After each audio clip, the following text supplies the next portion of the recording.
Hey, I'm Steelfur, and this is another episode of Steelfur Speaks. First things first, this might sound a bit different from what you're usually used to.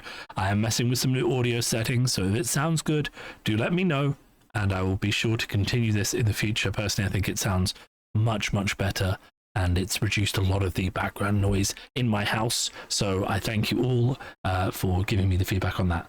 So, the title of this video is completely apt. I was wrong about heavy hitters. What do I mean when I say that? Once I saw the announcement for heavy hitters, I was like, this set just doesn't really strike me as being that fun. I thought this theme just doesn't really look like they're going to do it justice. It just looks like it's corny. And then that thought was kind of backed up by all the jokes and the memes and the sort of weird names like, you know, Pound Town and stuff like that that kept coming out and we kept seeing. But as we saw more and more spoilers, and especially as I've come back from playing the pre-releases this weekend, I can freely admit I was wrong. Like, this set is fantastic. Coming from, especially like in comparison to Bright Lights and how that worked in Sealed, this set is brilliant. Now, I'm not saying that there aren't potential issues that we're going to sort of like see, and we'll see when the Sealed callings and things happen. It does seem at the moment that Warriors are sort of top of the pile, especially Casai, and a good Casai deck is going to be one that's going to win. But I've seen KOs do crazy damage. I've seen Olympias winning. I've seen Guardians with Victor and Betsy smashing some faces in. I've kind of seen every hero do quite well. And while Warrior potentially is easier to play and Sealed, and a lot of people have more practice with it, it seems like, you know, your pool has choices in, and my pool, especially today and yesterday, both felt like there was like solid choices there for me. Like, I could look at either of these classes and say, okay, I'll play this or I'll play that, which is brilliant. Fantastic. So let's look at the deck that I went 0-4 on today using my lovely Steelfur Speaks playmat, 1 of 1, sorry. Though if you really want one, I guess you could ask, and maybe I'll have the ability to whip one up. I do have a few other template ones that are around. And you can kind of see the deck. So you'll see, if we look at the things like the Test of Strengths, the Clash of Vigors, and those kind of things, Test of Vigors, you'll see why I say I almost had a Guardian deck. Because actually, if you look at a lot of these cards that I ended up playing, they could have got into Guardian just as well. I also had a lot of Guardian reds. The reason I didn't go Guardian was I only had 9 blues that would fit into the Guardian deck, which is workable, and it's what I played yesterday, but I really just wanted more blues. But let's just talk through the cards that I played and which ones I think are good or bad, right? Engage Swiftblade is fantastic, especially in red. +3, so you come in for 5 with the Saber. If they don't block, they take 5 damage. If they block it the wrong way, then they give you go again. So, like, keeping a blue in and that in hand and just presenting it is threatening 7 damage on a turn if they block wrong, and also making them like make difficult decisions, because sometimes, you know, their blue might be their attack action or their non-attack action. They don't want to give it to you, so then do they give you go again or not? This is just really great in Sealed just because of the amount of decisions, you know. So if they block with a non-attack with an attack action, it gives the weapon go again, which is really good. Lead with Hearts, all right. It's an okay buff. Would be one of the first things to come out. You know, do you really need it? But it is all right for a bit of bonus damage. Down but not out, it's obviously fantastic. Not as good into Warrior Mirrors as others, just don't get caught out. You know, it is action, so the decks are running a lot of attack reactions, so the Warrior Mirrors, down but not out, is not actually going to turn the game around for you. But against Brutes and Guardians, just a fantastic card. The Test of Vigor, Test of Strength, all of those tests, I would just run any open. Like, you'll win or you'll lose the Clash. That's not really the big deal. The big deal is being able to block 4 with 1 card. There's so many 2 blocks in this set that the ability to block 4, and also not being an attack action for the weapons or for Casai or for the Warriors, is huge. Wage Vigors, fine, 3 for 7s. You know, all the wages are fine. They're just 3 for 7s. Agile Windups in red, all right, 3 for 7. In blue and yellow, also still good. Like, you're looking at a hand where you have a blue in your hand and then wage and then agile wind up, right? Any sort of combination of blue and any agile wind up. So it might be the best call if it's the red one to wait until your turn, play it out as a 3 for 7. If it's a yellow or a blue, though, then 2 blues turns into 2 saber attacks. Because you ditch the wind up at the end of their turn, and then any blue turns into 2 saber attacks, which late game is really powerful. So I wouldn't be surprised if, you know, one of the strategies is to, if you've got these agile wind ups, you pitch them, and then you use them late game to get agility tokens and then swing. Also amazing in KO, by the way. Like, we're talking about Olympia, which is what I played, but amazing in KO, you know, because you discard even the red and you get a might and an agility. It's fantastic. Rising speed's really good, definitely in red. It's a 2 cost for 5, but it gets go again if you've drawn a card. So in Olympia, it just makes sense because you have gold. Run into Trouble has 1me games. You often have agility in Guardian, so I would definitely include it. It is a rare. Ooh. Oh, sorry, I don't know where that came from. Maybe I'll edit it out, maybe I won't. It's a colour. I've been playing pre-releases all day today.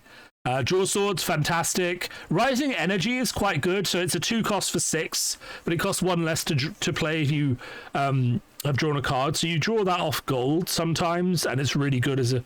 It basically...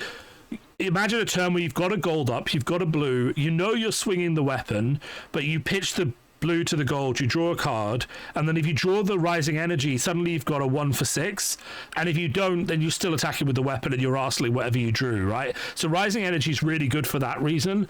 Agile Engagement kind of for a similar reason, you know, just it's a really great attack reaction. So if I get red or yellow Agile Engagements, that's a really good sign to play Warrior. This gives you agility if they block with an attack action. Inevitably, they will be blocking with attack actions, just the way the game works. There's going to be a point where they block wrong, so you put this in Arsenal and you just use it to get an agility at just the right time. I did get a Majestic. I only played it in one of the games. Most of the time, it's just a 3 block. That was fine. Rally the Rear Guard, fantastic. Just turns your 2 blocks into 3 blocks in the right situation. Reinforce the line, same reason, just great. Put it in Arsenal, use it when you need it. All of these other buffs, like Goblet of Blood and Wine, absolutely fantastic. Especially if you have 2 of these, I would be going first whenever I win the dice roll. Like, just go first.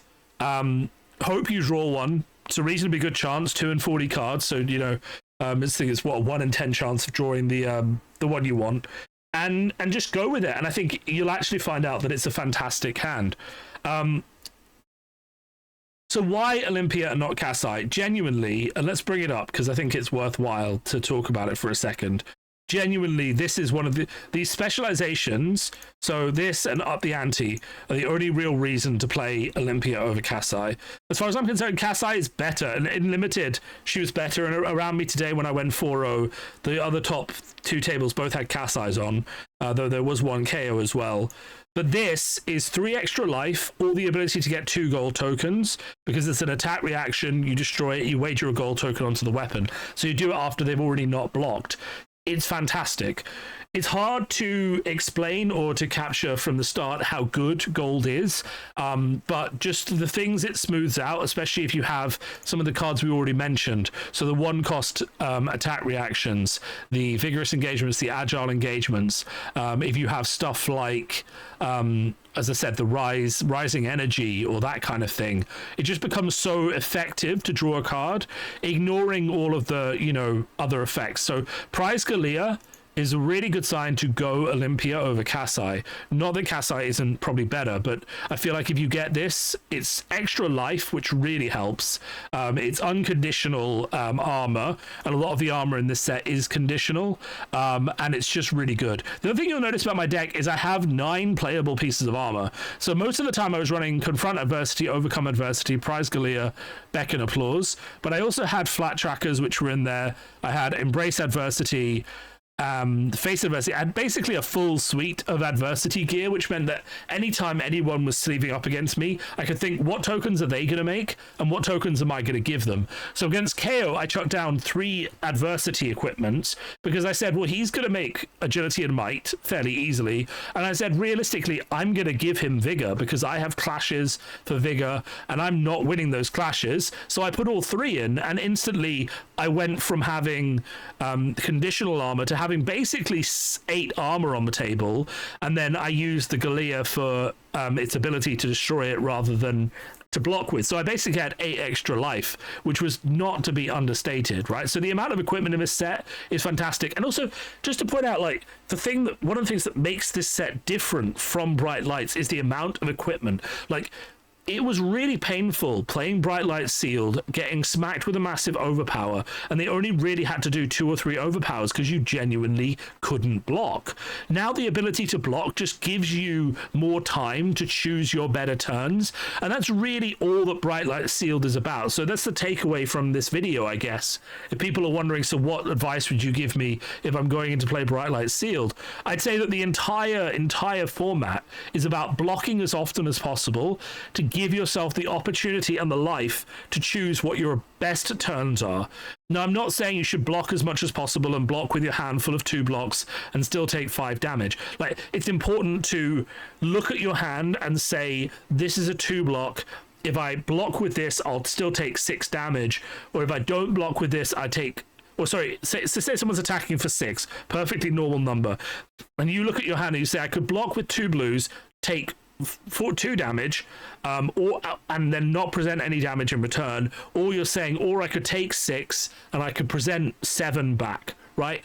And that's when you start to think, okay, if I take 4 and I present 7, that's good maths, right? So a lot of this set is just about blocking efficiently and using your cards super effectively. It feels like, genuinely, and this is my review, so stepping away from my pre-release, this genuinely feels like Fab 101, but with 5 years of design information behind it. It feels like Welcome to Wraith. It feels like the introduction to Fab. This feels like the best jumping off point for new players into limited Fab. It's tricky to say how impactful all of these cards are going to be on the meta at large, but I don't know if it matters. Like, we've been due. We have been due, and I'll be honest, I was starting to think that they couldn't do it. Like, not to be mean to the designers, but Fab is a hard set to make draft sets for, right? You either do something like, you know, Outsiders, which worked very well and laid the foundation for this, or you're doing what Tails didn't really work. Like, it's just so hard to get a good limited set, and I was starting to lose faith that they could do a good sealed environment, and they could do a good draft environment. And the draft environments have been better than sealed, but the fact is we still have a load of sealed tournaments going on. And we've had a load of sealed tournaments regardless of whether or not the sealed set was good. So I was starting to lose a bit of faith in the sealed design. This has flipped that on its head. This is where I was wrong. The set's fantastic. The design is fantastic. The feel in limited, I know I've only played 2 sealed decks, but I've watched a draft or 2. And it just looks brilliant. And I will say it feels like Fab 101. It feels like effective value trading. It feels like turn-to-turn game plan evaluation. There's also still like pitching, saving certain things, like saving blocks for late game, saving stuff like that, setting up agility generators late game. Like all of this kind of stuff. All of this basics of Fab is there. But with this extra layer of just card text and abilities that makes the entire thing fun. All throughout every game I've played this weekend, I've played 9 games of sealed heavy hitters at this point.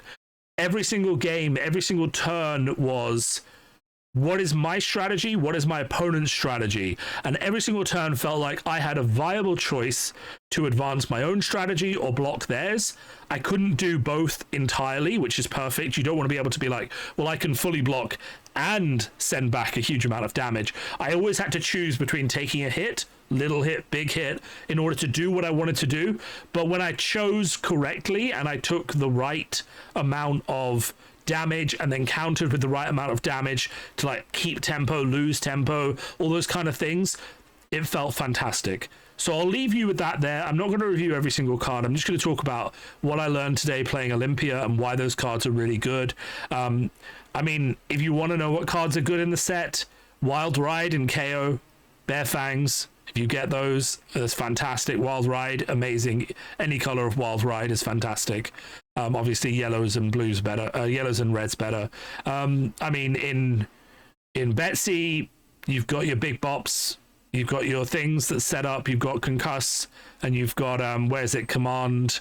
There's a Command Respect. Those are really good cards. In Victor, anything that says Clash anything that says Clash, anything that makes you gold. If you get Test of Strength, you play Victor. If you don't get Test of Strength and good Clash cards, you play Betsy. That's fairly easy to say. If you're playing Casai, you're probably playing Casai with good attack reactions. Unless you get Galea or Up the Ante, you're probably playing Casai. Those are good reasons. If you get a lot of Wager and a lot of and one of these two specializations, then you play Olympia. Otherwise, you play Casai. You want Hot Streak if you have it. You want Parablade if you have it. You don't really want both. You want to run one of these with a Saber, I think, just because this is better. You know, this is good when you're following it up with a Saber because Saber threatens more damage. This is good when it's after a Saber or, you know, there is an extra block, but you keep your Saber as your main attack weapon. You don't really want to be left with a Hot Streak as your only attack once per turn because it's 2 is not a good cap. It's not hard to block. Other than that, Warrior attack reactions, I mean, they're all as good as you'd expect. If you get a rake of attack reactions in red, or even stuff like Edge Ahead, Swiftblade, Hold'em, those are all fantastic. All of these cards that make 2 tokens are brilliant. Like if you get those, that's a good indicator you want to be on those classes. The tests are good. These block cards that get you value, this one's not the best, but the other ones that get you tokens or do 1 damage or create agility tokens, these are all fantastic. Like the main signs for what hero you're playing is how many tokens can you generate. Like in KO, how much agility can you make? For warriors, how much agility can you make? Guardians are probably the least token dependent. There you want to kind of look at blocks and Clash and things like that to see what you're going to play. But aside from that, like, I mean, if I'm getting a lot of agility, a lot of attack reactions, I'm playing warrior. If I'm going Guardian, you know, I have 12 blues, I have some good Guardian attacks, I have some Clash, maybe I'd play Victor. And then KO is just, do I have good Brute Go again, good Brute Reds?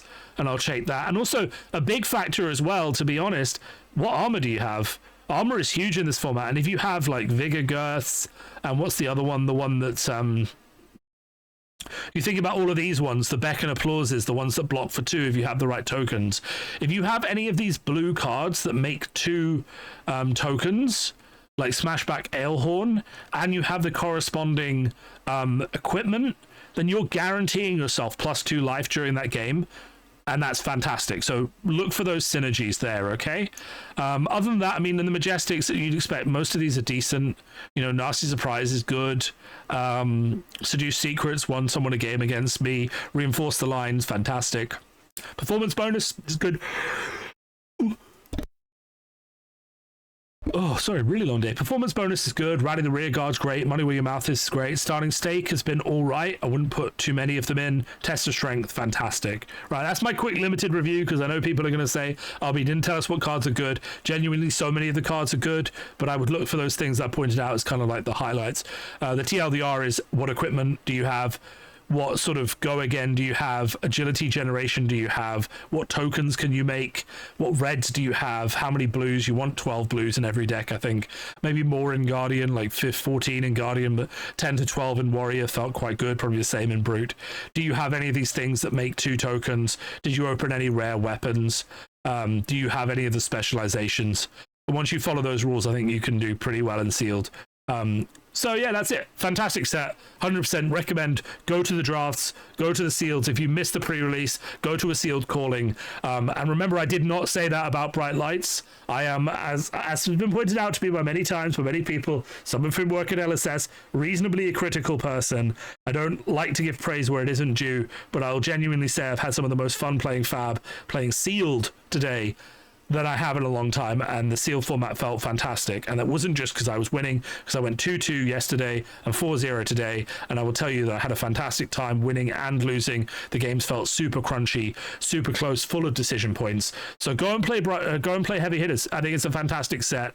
Yeah, we'll see how it shakes out in terms of contributions to power in constructed formats, but it doesn't have to do that to be a success in my eyes. Just to leave it on that, like, a good limited set that I want to keep cases of or boxes of on my shelf to bring out and draft with my mates, you know, for good times and good memories, is worth as much to me as a set that brings classic constructed power. In fact, potentially more, because a supplemental set can bring classic constructed power. An expansion slot can bring classic constructed power. Designing an entire set that works in sealed and draft, is worth more to me than constructed power, to be honest, because we'll have constructed power regardless. I'm not saying that doesn't exist in this set. I'm saying not all the heroes are going to be as strong as everyone thinks they are, and power will be given to older heroes like Bravo, for example, over, say, new heroes like Victor, and they'll probably live in Legend before Victor starts to shine, but that's fine if the draft set is good. So that's my thoughts. Let me know if you agree in the comments, and as always, please do like and subscribe if you like my content. The stats are pretty clear, not just for me, but for most of YouTube. 67% people watch videos and don't subscribe, and it really does get my content creator brain buzzing if I see people subscribing to the channel. So if you like my content, please let me know.